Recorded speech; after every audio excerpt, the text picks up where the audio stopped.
Now, the New York Yankees. Where do I start?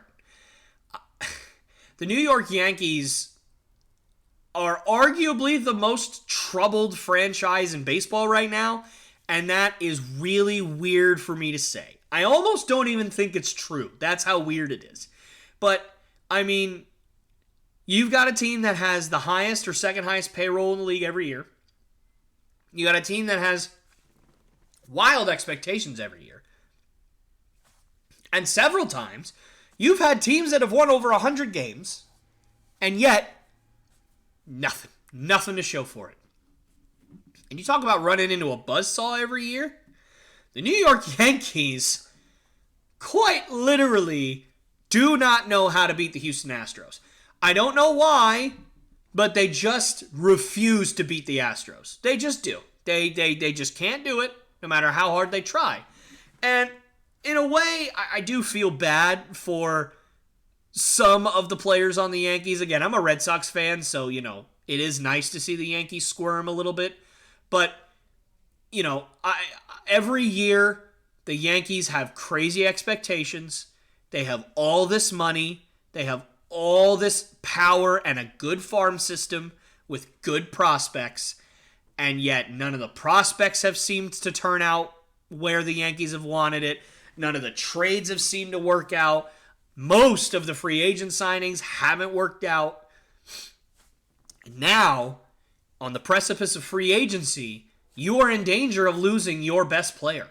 Aaron Judge, the 2022 American League MVP, who finally, after 5 just injury-riddled seasons, or at least what it seems like 5 injury-riddled seasons, several injury-riddled seasons, you finally put it all together if you're Aaron Judge. You finally, and in your contract year, you're gonna make bank. I've seen some of the offered contracts that have gone his way. They are record-breaking contracts, not necessarily in the end amount of money, but the annual value of money. He's been offered more money per year than any position player in history. He is going to cash in. And good for him. He deserves it. He won MVP. He broke the American League home run record this year. He drove a team to 100 wins. And, one of the, not the best team in the American League, but one of the best teams, not just in the American League, but in all of baseball. And that was Aaron Judge. He did that. Not by himself, obviously, but he was the heart and soul of that Yankees team. And yet, the Yankees played the Astros, which means they ran into a buzzsaw. And man, they didn't just run into a buzzsaw. They didn't just struggle. They didn't just barely lose. They got swept. They got swept. I mean, if you'd have told me in July that the Yankees were going to get swept out of the playoffs, I'd have said, okay, that's a bit harsh, don't you think? I know they've struggled in the playoffs the last decade or so, 15 years, whatever it's been. But seriously, swept? I mean, that seems a bit ridiculous. I mean, you're telling me Garrett Cole's going to throw twice? And you're not going to win one game with that offense that you got? But it happened. Crazy to think about, but the Yankees, despite being the Yankees, despite having one of the highest payrolls in baseball every single year, have not won a World Series since 2009. And I know at this point, Yankees fans are tired of it. They are sick and tired. And I hate to say of mediocrity, because mediocrity is a bit harsh, because they are one of the better teams in baseball pretty much every year. But they are stuck in this never-ending purgatory of being good enough to make the playoffs, good enough to be one of the best teams in baseball, but they haven't been good enough to win it all. And if you're the Yankees, every single year is boom or bust. It's championship or bust. And every year since 2009, it has been bust after bust after bust after bust. And I know that Yankees fans are getting restless. They're getting tired of it. They've been calling for Aaron Boone's head for the last 3 years. And quite frankly, I don't know how much longer that guy can last under the guillotine. because the Yankees fans are going to keep coming. They're going to keep demanding for change. And the more they don't change, and then when they don't change, the results on the field don't change, something is going to happen. Now, I'm not saying that there's going to be crazy fights or anything like that. Don't mix up my words. But what I'm saying is Yankees fans are going to start calling for people's heads. The general manager, the president, the owner, they're going to go nuts. And you know what? They deserve to at a certain point. If you as a fan base are not listened to by your ownership for your teams, and you're not listened to by the people who are putting the team out there to entertain you, then you feel like you're not appreciated. You feel like you don't matter. You feel like there's nothing that you can do or you could say that will make things better. And ultimately, that's what sports is about. It's about entertainment. It's about making people feel something. It's about making people feel involved and feel good. That's why we buy these. That's why we buy shirts and jerseys and hats and pants and wristbands and necklaces and magnets and all the stuff. License plates, credit cards, like you name it. That's why we buy that stuff. Because we want to feel like we are a part of something.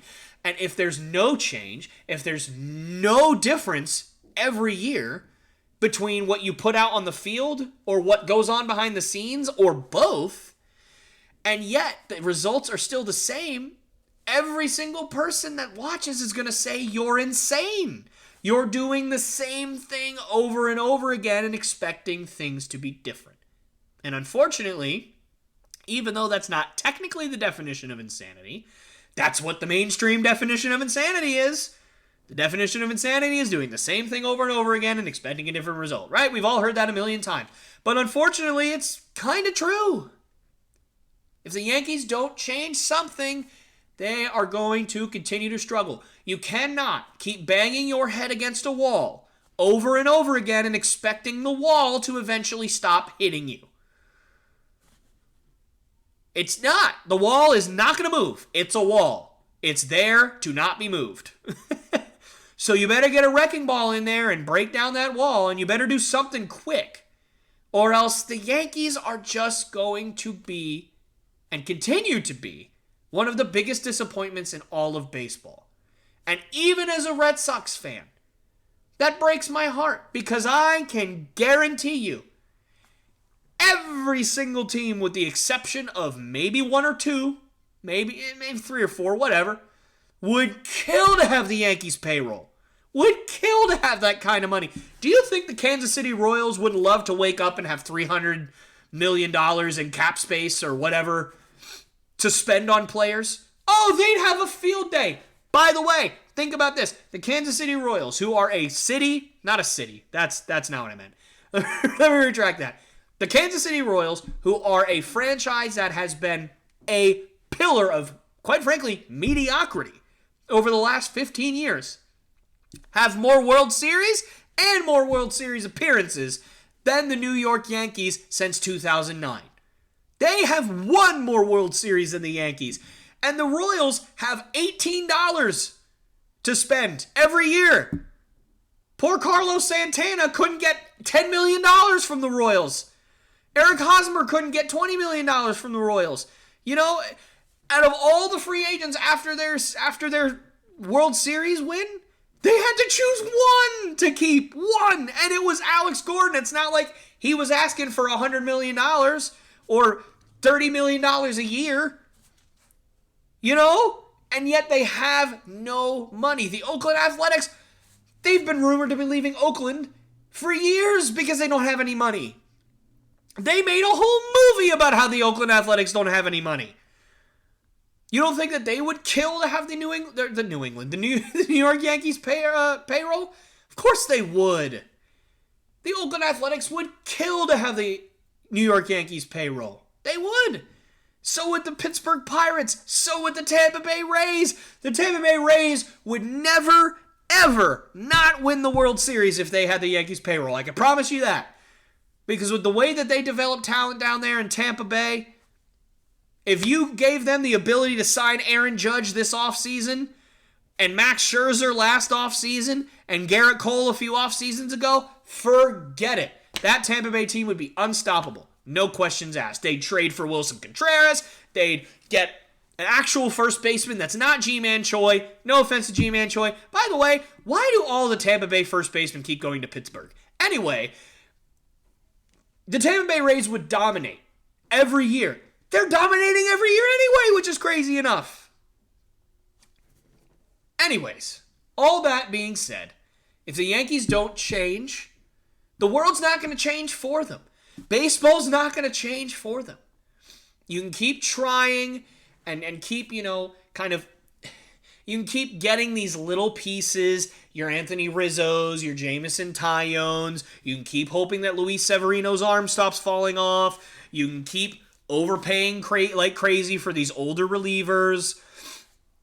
You can keep hoping Giancarlo Stanton figures it out and stays healthy. He figured it out for part of the year last year, but again, couldn't stay healthy. So it's just one of these things where the Yankees, you want to say I almost said you want to say the Yankees have all the tools, but we've said that for 15 years and they haven't won squat. So maybe they don't have the tools they think they do. They're going to have to change. They're going to have to do something. And God forbid if they let a phenom like Aaron Judge walk out the door when Stanton's still making $35 million a year, when Cole's still making $30 million a year, when Severino's making crazy money, when Rizzo's making crazy money, when all those guys in the bullpen like Chapman and Britton and all these guys are making all this kind of money. It's not going to be good.